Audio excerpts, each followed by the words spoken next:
Love can certainly make people do some strange things. Welcome to MsMojo, and today we're counting down our picks for the top 10 questionable decisions in romantic movies. Before we begin, we publish new content every day, so be sure to subscribe to our channel and ring the bell to get notified about our latest videos. For this list, we're taking a look at unwise choices in cinematic love stories that caused everybody in the audience to simultaneously facepalm. Needless to say, but we will, spoiler alert. Number 10. Confessing your love to your best friend's wife. Love Actually. At first, Mark seems to be happy for his best friend and his new wife Juliet. However, it turns out that Mark has been secretly in love with Juliet this whole time, which we find out through a video compilation he shot of Juliet. Creepy much? Don't of me.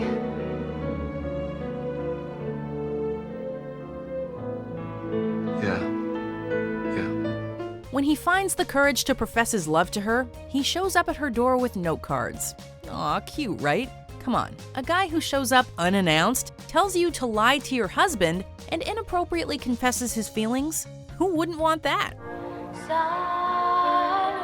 night, holy night. We're not sure what Mark was hoping to happen, but he did say he came with no hope or agenda, so we guess it was just him being a selfish, terrible person.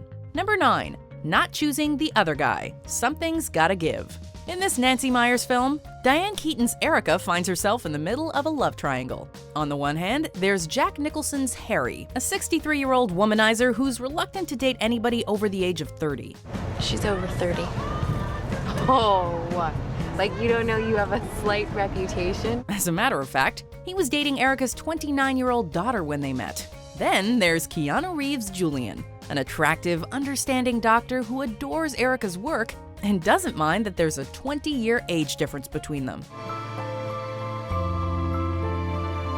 So naturally, Erica marries Harry. Wait, what? Really? Just for once, we'd like to see a romantic comedy where the lead chooses the other guy, especially when he's clearly the better choice. Harry. Number 8. Not coming clean about the bet. She's all that.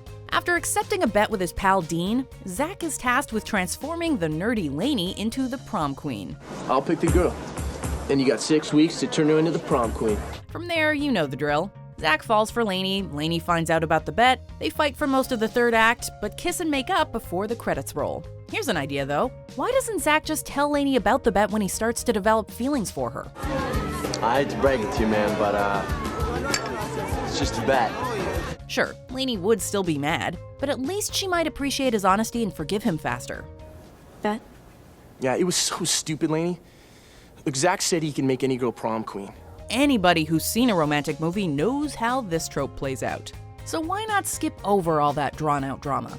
You didn't think you became popular for real, did you? Oh, you did. That's so sweet. Number 7. Acting like a greaser jerk. Grease. After spending a magical summer together, Danny and Sandy discover they'll both be spending their senior year at Rydell High. I thought you were going back to Australia. We had to change of plans. I can't... Well, that's cool, baby. I mean, you know how it is, rocking and rolling and whatnot. Danny? When the Pink Ladies and the T-Birds come together, however, Danny acts like an insensitive jerk in front of Sandy. What happened to the Danny Zuko I met at the beach? Well, I do not know. I mean, maybe there's two of us, right? But why exactly? We guess that Danny is trying to maintain his cool reputation in front of his friends, but he has nothing to be embarrassed about. Sandy might be a quote-unquote good girl, but she's also like a hot cheerleader. Well, is he taking you to the dance? Well, that all depends. On what? On you. On me? Yeah. That's a dream come true for almost any high school guy. If anything, the other greasers should be impressed that Danny is romantically involved with Sandy. There is no reason to alienate her. What are you doing? I just want a little privacy for us, all right? Number 6. Leaving your fiance at the altar. Sex and the City. Throughout the Sex and the City series, Mr. Big demonstrated numerous times that he is not the most reliable life partner. Have you ever written me a love letter? Does a love fax count? Big's most questionable moment occurs in the 2008 film. where he gets cold feet on his wedding day. I can't do this.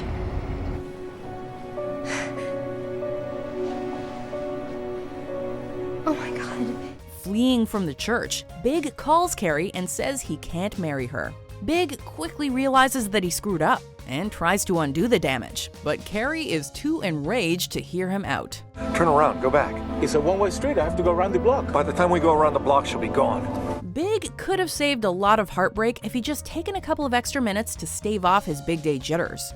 By calling the wedding off over the phone, however, he made the biggest mistake of his life. I freaked out for a minute, but I'm ready now. Number 5. Giving up your dream job. How to lose a guy in 10 days. Unhappy with her job at a woman's magazine, Andie believes she could be writing more important articles. Do blondes, do they really have more fun?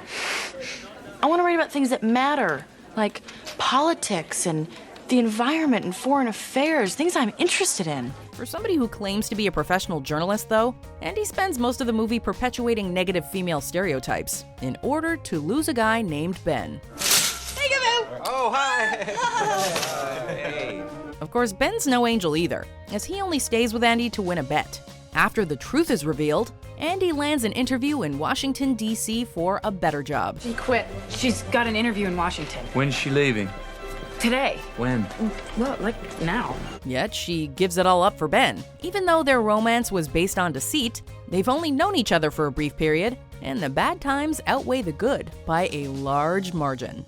You calling my bluff? You bet I am. Number 4. Lying about being a comatose man's fiance while you were sleeping. Lucy finds herself in the stickiest of situations when she rescues her crush from an oncoming train, he falls into a coma, and she accidentally claims to be his fiance. We saw each other, and, he smiled. She's given numerous opportunities to explain to his family that this is just a big misunderstanding, but instead digs herself deeper and deeper into deception. Took a coma to wake me up. My family loves you. I might as well love you. To be fair, Lucy is well aware that her choices are reckless, and eventually confesses the whole truth. By this point, however, Lucy has kept the charade going on for so long that her actions feel more psychotic than quirky. Why didn't you say something? Because I didn't know how to tell you. Actually, with a change of tone, this premise could have worked as a stalker thriller rather than a romantic comedy. You allowed me to be a part of your family, and I haven't had that in a really long time. And I just didn't want to let go of that. Number 3. Trying to sabotage your best friend's wedding. My best friend's wedding. Upon learning that Michael is getting married, Julianne finds that she has romantic feelings for her best friend. You've met her parents. Yeah. Jules, we're getting married this Sunday. Before even meeting Michael's fiance, she decides to prevent the impending nuptials. No, Michael. She doesn't want to, Michael. Leave her alone. Come on.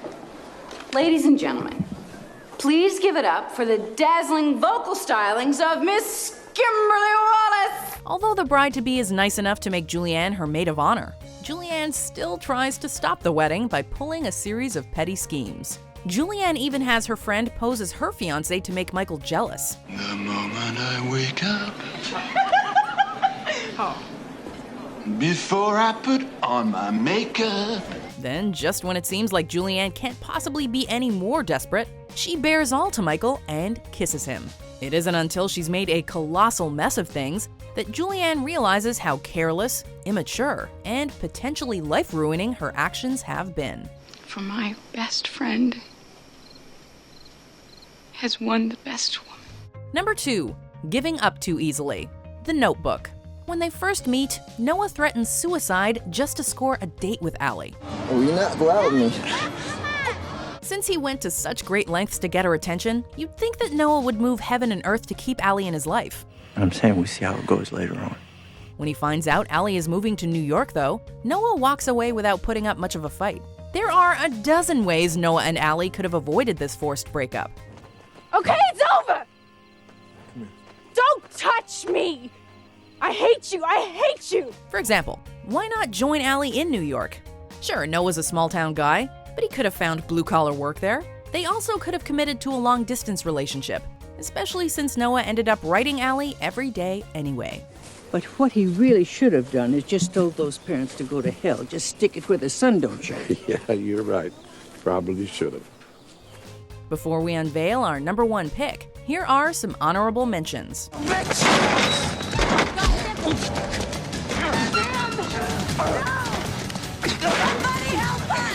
don't even know him. I am having all of these fantasies about some man I have never even met who lives in Seattle. Number 1, not sharing the money. What happens in Vegas? After a drunken night in Las Vegas, strangers Jack and Joy wake up to realize they got hitched. They intend on getting a quickie divorce, but matters become complicated when Jack hits the $3 million jackpot.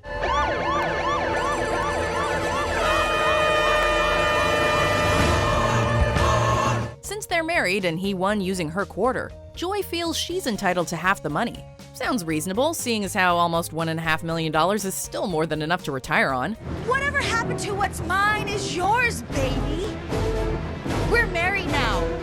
Remember? Although this movie could have been over in 10 minutes, our selfish protagonists drag the case to court, where the judge orders them to stay married for 6 months. Yeah, because that's not an abuse of power. Seriously, why didn't Jack and Joy appeal his ruling?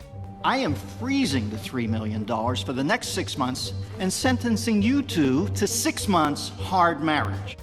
Do you agree with our picks? Check out these other great clips from MsMojo and subscribe for new videos every day.